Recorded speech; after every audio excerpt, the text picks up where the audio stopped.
You are about to experience the Jersey Jaguar YouTube channel, the greatest YouTube channel in all of history when it comes to your Jacksonville Jaguars. In order to become a subscriber to this channel, if you haven't done so already, you only need to fit 3 criteria.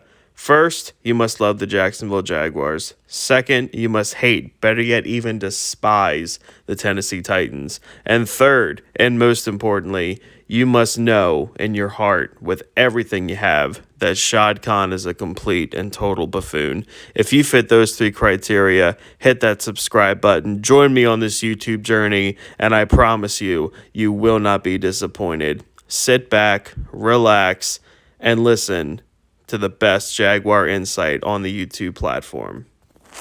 I think it's pretty safe to say that if you look back at the 2021 Jacksonville Jaguars football season, that a lot of things were hindered, a lot of things were not as good as they should have been, and a lot of that comes back to former Jaguar head coach Urban Meyer.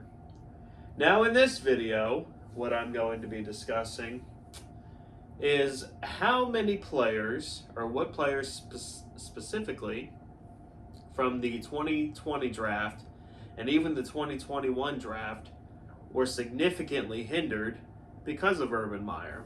Well, let's talk about it. And my cat's making another guest appearance because she can't help herself. So when it comes to the 2020 draft, I think, we can start from the top. C.J. Henderson obviously didn't love the game of football. He was just a nutcase. Same issues that he had with the Jaguars, he is still having with the Carolina Panthers. Dude just doesn't love ball. No matter who was the coach, he was going to be a bust. Great on the field, not right up in the head. And then when it comes to K'Lavon Chaisson, a bust in every sense of the word. The dude has shown no production, nothing on the field. I don't really think that Urban Meyer being the coach hindered him per se, although who knows, maybe a change of scenery now with Doug Peterson and Mike Caldwell, maybe that will awaken the sleeping giant that is K'Lavon Chaisson. However, I severely doubt it. However, who I do want to talk about in this video is wide receiver Laviska Shenault. Now, in his rookie year, Laviska Shenault with Gardner Minshew, Jake Luton, and Mike Glennon throwing him the football, Laviska Shenault showed a ton of promise in the 2020 season and was one of the very few bright spots on our football team. Now, excuse me, if you look back at the 2021 season, even though he had just above the yardage that he had in his rookie year and he had a handful more catches, his touchdown production, 0 touchdowns, and there were several times where Trevor hit him in the hands and he dropped touchdowns, dropped critical third down conversions many times, even developed a fumbling issue. I don't get it. So the topic of this video, how much of Urban Meyer's coaching, because that article that came out where a lot of anonymous Jaguar players and DJ Chark came forward and said that they felt like no one learned anything under Urban Meyer, did that severely hinder Laviska Shenault from taking that giant sophomore leap into his second year and building off that progress that we saw in his rookie year. Okay? Because you would think, oh, well, Trevor Lawrence is now his quarterback. Laviska should have much better numbers. Well, here's the thing with Laviska Shenault. I don't really think the Jaguars coordinators, at least last year, knew what to do with him.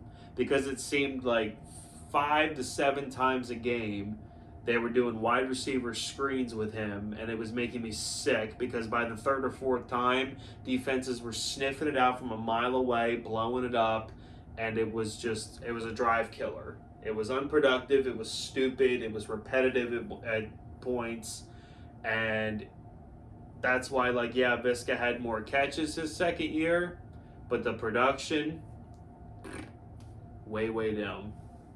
So can Doug Peterson kind of revive that? Could that be why maybe the Jaguars didn't draft a wide receiver? Because they figured with the additions of Christian Kirk and Zay Jones, you still have Marvin Jones, who's a veteran guy. And do they still believe that, hey, we can still get something out of Laviska Shenault? I certainly hope so, because when we drafted Laviska Shenault, I was very high on him. He was my guy for that second round pick, and they actually picked him. So I really hope that Doug Peterson can turn Visca around. Now, when it comes to another guy I want to talk about, the third round pick from the 2020 draft, and that would be none other than Mr. Devon Hamilton. So in his rookie year, again, he was one of the few bright spots on our defense. Defense sucked in 2020. However, there were multiple occasions where Devon Hamilton stood out in the interior defensive line, at least to me anyway. However, I kind of feel like last year, not so much. I didn't see a whole lot of Devon Hamilton. Hopefully, with new defensive coordinator Mike Caldwell, that can be different this year. We can get more out of him in his third year than we did his rookie year. Again, it makes you wonder how many guys, even though as terrible of a year as 2020 was, there were a few bright spots from that draft class. Not a lot, because again, C.J. Henderson and Kayvon Chason, they're both a waste of space. But Laviska Shenault and Devon Hamilton had pretty solid rookie years. And then last year, completely vanished.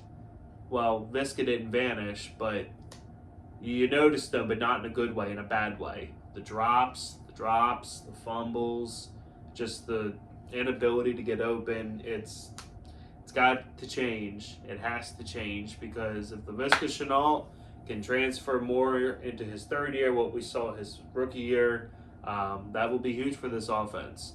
It really will be. And hopefully Doug Peterson's smart enough to know that even though I think Visca can still be a solid receiver, he doesn't have the speed that like a Jamal Agnew has. If you want to do a wide receiver screen, do it with Jamal Agnew instead of Visca, because Visca is more of, he's almost like a power running back that can play wide receiver. He's going to power over guys.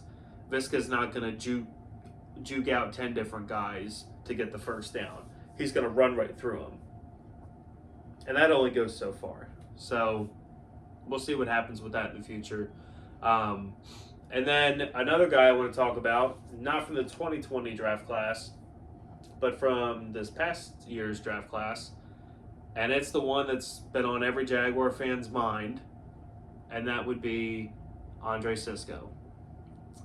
How much of Andre Cisco's growth, how much, I think a lot of Jaguar fans right now, they look at Andre Cisco as what we think he could be based off of the month of football, or less than that, the glimpse that we saw of him last December when he actually played better than Andrew Wingard has in 2 years as the starter. Go figure. But for whatever reason, Urban Meyer refused to play the man. Okay, how much better and how much more growth and development would Andre Cisco be if Urban had been like, you know what, maybe let's start him over Andrew Wingard. Maybe let's do that. Makes you think, maybe was that a Trent Baalke pick that, you know, maybe Urban Meyer wanted someone else, and to just kind of like, to spite Urban Meyer, that's why he kept starting Andrew Wingard over him. Who knows? Was Urban Meyer really just that stupid and clueless? Probably. Maybe that's why Shad Khan hired him in the first place. They both have a lot in common in that aspect. But just imagine the kind of hope and optimism that a lot of Jaguar fans have for Andre Cisco now. How much more would that be if Andre Cisco had started week 1 and going forward? How much better would our defense have been? Because the type of plays that Andre Cisco was making, the limited time he was out there, is more than any other safety that we have. Like, Andre Cisco could legitimately be a really good player for us. And, you know, you couple that with the development and the growth that Tyson Campbell showed at the end of last year, Jaguars going to have a pretty solid secondary moving into this 2022 season. I'm excited about that. That's all I got for you guys today. I just was thinking about those three players, and I know a lot of Jaguar fans are down on Visca, but I think some Jaguar fans. Okay, so I think Jaguar fans are down on Visca. I think they've almost forgotten about Devon Hamilton, and I think people are hopeful about Andre Cisco. And this video, to sum it all up for you guys, is to pretty much tell you that all three of them, I believe, can be key contributor. I can't speak today, you guys. I cannot freaking speak. Key contributors to the Jacksonville Jaguars moving forward for many, many years to come. Laviska Shenault can be a productive wide receiver in the NFL. Devon Hamilton can be a disruptive force up front. And Andre Cisco can be the ball-hawking, hard-hitting safety. I'm all about it. I really hope it is just a matter of Urban Meyer being the worst head coach in NFL history, and Doug Peterson can get the best out of these guys, because that'll only make the Jaguars that much better. Hope you guys liked the video. Hit that like button. Hit subscribe. Hate the Titans with your whole heart. Go Jags. Well, look at you. You made it through the entire video. I appreciate that. Since you've made it this far, you might as well go ahead and share this video with every Jaguar fan that you know. Really helps the channel grow, and hey, us Jaguar fans got to stick together. Duval!